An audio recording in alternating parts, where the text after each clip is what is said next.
You know how when you're watching a movie, the music isn't just there? It's doing something more than just sounding cool. It's actually telling you a secret story, one that you feel way more than you hear. And today, we're going to crack that code. So let's just start with this one mystery. How is it that in the movie Jaws, just two notes, dun dun, dun dun, getting faster and faster, is enough to make your heart pound? I mean, how can a sound make you terrified of a shark you can't even see yet? Well, that's the power we're going to dig into. The answer to all this lies in a really special technique. It's kind of like a secret language that composers use to talk directly to our emotions without ever needing a single word. Yeah, this musical code is an incredibly powerful storytelling tool.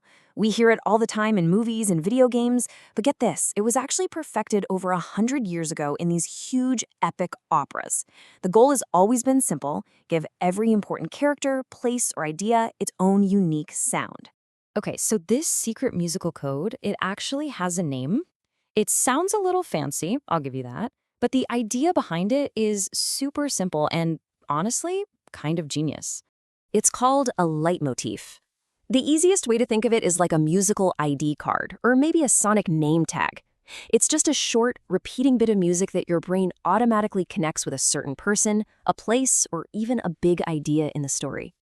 So, how does it really work? Well, it's basically a three-step process. First, the music acts as a label. You hear the sound, you think of that character. Simple. Second, that label helps you recognize what's going on, even if the character isn't on screen. And third, it adds all these layers of emotion, telling you exactly how you should feel. And this idea has been around forever. It was made famous way back in the 1800s by a composer named Richard Wagner. Then, fast forward to the 20th century, and film composers like the legendary John Williams grabbed the technique and made it perfect for the big screen. And now, it's absolutely everywhere. All right, so how do composers actually build these things? What are the musical ingredients that make a hero sound so heroic and a villain sound, well, so evil? It all comes down to the choices they make.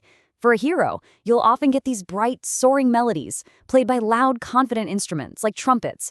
It's usually in a major key, which just sounds happy and positive to our ears. For a villain, it's the total opposite. You get a dark, low melody, played by something like a tuba, and it's in a minor key, which our brains instantly connect with things being sad or tense or dangerous. Now, this whole art of choosing which instrument plays what, it has a special name: orchestration. And honestly, the best way to think about it is like you're picking a costume for the melody. The exact same tune can feel completely different depending on which instrument is wearing it. For instance, if you hear a flute or a harp, you're probably thinking of something magical or graceful, right? But if you hear a French horn, boom, you're suddenly thinking of big adventures and wide open spaces. Lower instruments like a tuba can feel really powerful or kind of dark. And drums, well, that's just pure energy. But it's not just the instruments. Composers are also playing with the theme's rhythm, which is like its heartbeat, its pace, which is how fast that heart is beating, and its harmony, which are all the notes happening in the background that give it its mood. All of it works together to build a complete musical personality. Okay, but here's where it gets really, really cool. These themes aren't just stuck one way. They can actually change and evolve right alongside the characters, and that's how they tell an even deeper story. This amazing technique is called thematic transformation. It's when a composer takes a character's leitmotif and literally transforms it to show us what the character is feeling. It is, quite simply, character development told through music. So, let's imagine our hero has just won a huge victory. They're on top of the world. We'll hear their theme, and it's going to be massive, right? Played loud and proud by the whole orchestra, full of triumphant trumpets. It just sounds strong. But what if, later in the story, that same hero suffers a crushing defeat? Well, the composer can take that exact same melody, but slow it way down, make it super quiet, have it played by just one lonely piano, and switch it to a sad minor key. It's the same theme, but now it's telling a story of total failure. And don't forget, this trick isn't just for people. Leitmotifs are used all the time for locations. A magical, hidden kingdom is going to sound very different from a scary, haunted castle. It's like the composer is creating a musical map of the world for us. Okay, enough with the theory. Let's put this into practice with some of the most famous examples in movie history. I'm willing to bet you already know every single one of these, even if you didn't know what they were called until now. Of course, we have to start with Jaws. Those two notes are the shark's leitmotif. It's so simple, it's relentless, and it's not just music anymore, is it? It's the actual sound of approaching danger. Or what about this one? The Imperial March. From the very first note, you know exactly who is walking into the room. That heavy, marching beat, the powerful brass. It perfectly captures the terrifying, unstoppable power of Darth Vader. And then, on the hero side of things, we've got the theme for Indiana Jones. It's just bursting with excitement and thrilling horns.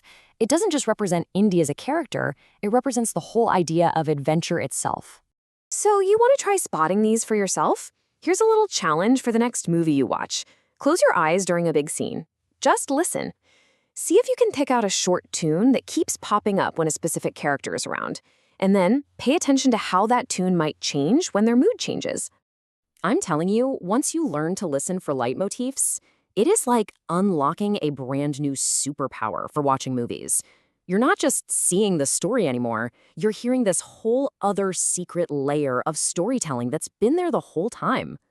So the next time the lights go down and that music starts to swell, listen a little closer, because now that you can hear the code, what story is the music going to tell you?